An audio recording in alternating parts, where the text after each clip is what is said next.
afternoon. It's Thursday, December 9th. I'm reporting from Midtown Manhattan, outside of an event hosted by the Economic Club of New York, where the U.S. Commerce Secretary Gina Raimondo just delivered a speech to some of Wall Street and top American business executives. In a speech, the secretary talked about how the Biden-Harris administration is bolstering U.S. economic development and job growth, strengthening business ties around the world for American businesses, including renewing economic relations with old allies in Europe and also Indo-Pacific region.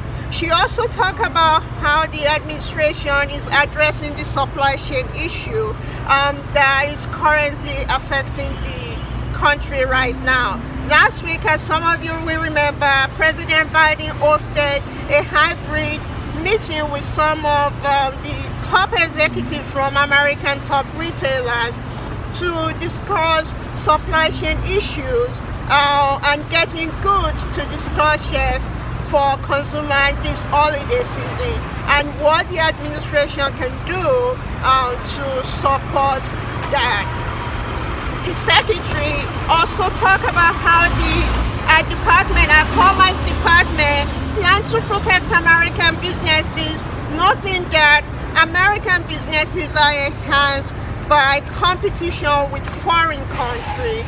And in a remark, quote, competition is a good thing. Working across border is a good thing. Competition with foreign countries is a good thing if there is a level playing field and they follow the rules.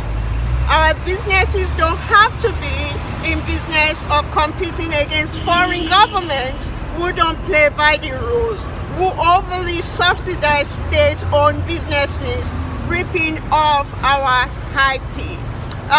The secretary also addressed some of these domestic issues facing America. She spoke about how the recently passed and President Biden signing into law the bipartisan infrastructure deal, that through investment in that deal that will support women as well as provide equitable distribution of broadband to ensure that 50% of Americans will live in tribal land and a third of Americans in rural communities across the nation, as well as those in the urban settings. Who have access to broadband, but the prices are too high, are too expensive for them, that they will have access to broadband through the investment from the infrastructure bill that the president signed into law last month. Thank you all for coming out. And it's wonderful for me to talk to you a little bit about my plans in the Commerce Department, how we can work together, and then whatever tough questions get thrown my way. So I will say it's been a hard year. We can't sugarcoat that. This has been a year full of challenges, but I also think there's a lot of reason to be optimistic. And so it's a time to reflect, to pause, to look at the year, to look ahead. And while I don't want to undermine the challenges that we've gone through and still exist, I do think we ought to take a second to look at the bright side. Because, just today, for example, really the weekly unemployment claims were released, and the number of Americans filing for unemployment is the lowest it's been since 1969. That's not bad. It doesn't mean we don't have more to do, but that's something we can be proud of. We've been hearing about Infrastructure Week for a long time. We actually got an infrastructure bill passed on a bipartisan basis. It's huge.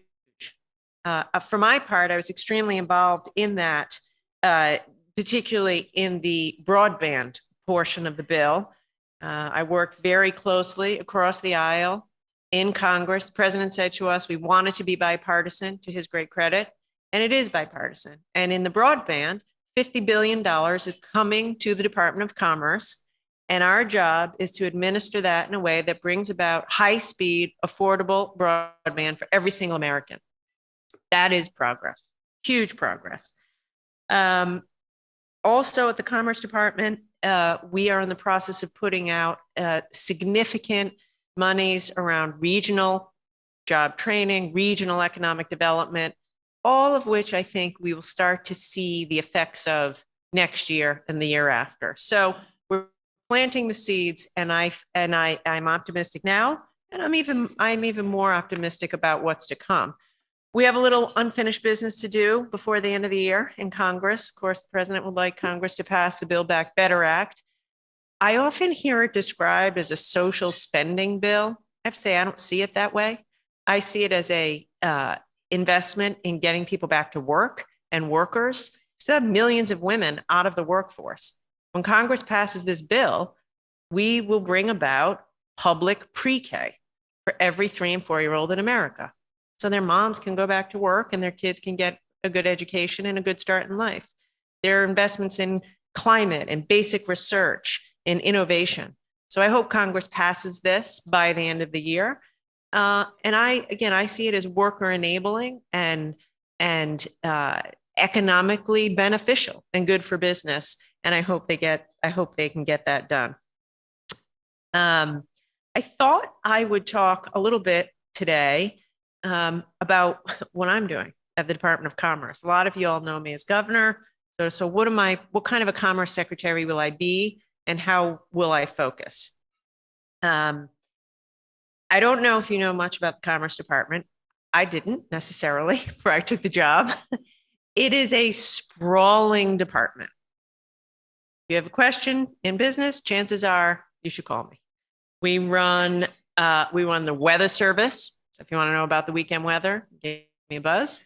We run, we do a lot with tariffs and trade, climate, the patent office, the census office.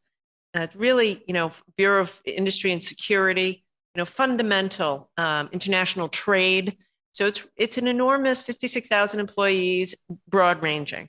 So as I've begun my tenure, I've said, all right, what's the through line? What brings all this together? And what I believe brings it together, and where I wake up focused every day, is enhancing American competitiveness. Enhancing American competitiveness, enhancing your ability and your business's ability to compete on the global stage. And some of that is offense. I'm going to talk about that. Offense, running faster in America, investments in research and development, investments in job training, investments in basic research, investments in innovation. And some of it is defense.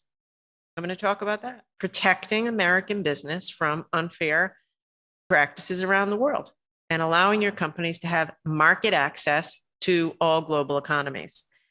It also, with respect to investments, I'm going to be spending a lot of my time on manufacturing, supply chains. In case you haven't heard, we're having a few supply chain problems. Investing to revitalize American manufacturing, semiconductor production in America, supply chain investments in America. It's all vital.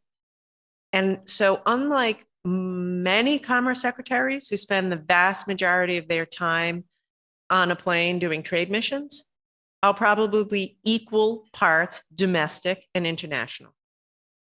Because if we're going to compete, we have to invest in America. So I will be leading at the Commerce Department. There'll be a $50 billion fund, which comes to the Commerce Department to incentivize domestic production of semiconductors. There will be a new supply chain resiliency office that's coming to the Commerce Department to help us monitor and predict supply chain challenges as we go forward. I already mentioned the broadband, $50 billion coming to the Commerce Department. And then we will also be very involved in the worker training and workforce training efforts with labor, because that only works not if commerce is at the table, at the center of the table. Got to start with demand, which is businesses. So you can look to see me very involved domestically on these issues. And in some ways, it's, commerce, because we're very involved in tech and tech standards and manufacturing, we're kind of at the red hot center of national security, economic development, and technology, which is the sweet spot for all this domestic competitiveness. Having said that, as I said, I'll probably spend the other half of my time focused on an international agenda, which I know is very important to a lot of businesses here. And so let me, I'm sure you could ask any questions you want about China and the economy, et cetera, but a lot of people have said, kind of, well, what's going to guide the international work that you do? So for me, it boils down to three pretty clear principles. Number one, and this is coming straight from my boss, rebuild our alliances around the world. There's a lot of work to do there, folks. But we're on it. And the boss says, get back to work on that. Secondly, use our tools, our international tools, to strengthen our domestic economy and protect American businesses. And third, promote American business and innovation, but also protect our national security.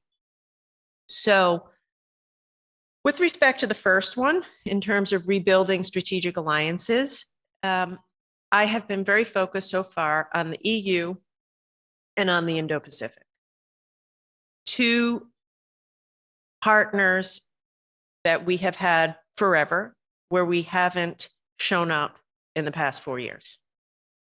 Last year, we launched what we're calling the US-EU Trade and Technology Council, which I'm co-chairing with Secretary Blinken and Catherine Tai. It's going great. We are working with our European allies to together figure out, how do we move forward in the digital economy? How do we train folks and small businesses so they can be digitally capable? How do we together write the standards consistent with our democratic values around artificial intelligence, cybersecurity, machine learning? We have to get together with our allies in a proactive way. I want to take a second to talk about how we're going to use the tools of the Commerce Department to protect American businesses. Now, let me be clear. American businesses, I believe, you agree, are enhanced by competition with foreign companies. That's a good thing. Competition is a good thing. Working across borders is a good thing. Competition with foreign companies is a good thing. If it's a level playing field, we follow the rules, and our businesses don't have to be in the business of competing against foreign governments who don't play by the rules, who overly subsidize state-owned businesses, ripping off our IP, et cetera, et cetera. My money is on America and American businesses all day long if they have a fair shot to compete. Speaking of strengthening business ties globally for American businesses, at the core of the Biden-Harris administration foreign policy agenda is investment, trade and investment with countries around the world. And in this sense, I'm talking about the administration renewed commitment to prosper Africa, an initiative that was launched in 2018. The administration, among other programs like HAGOA, is recommitting the U.S. to accelerate and enhance two-way trade with African nations and U.S. businesses by supporting them through loan financing and also supporting women-owned and entrepreneurship on the African continent. The program so far since 2019, the U.S. has supported and funded more than $10 billion and $10 billion. Many of American businesses are already investing in Africa and doing two-way trade with the continent of Africa.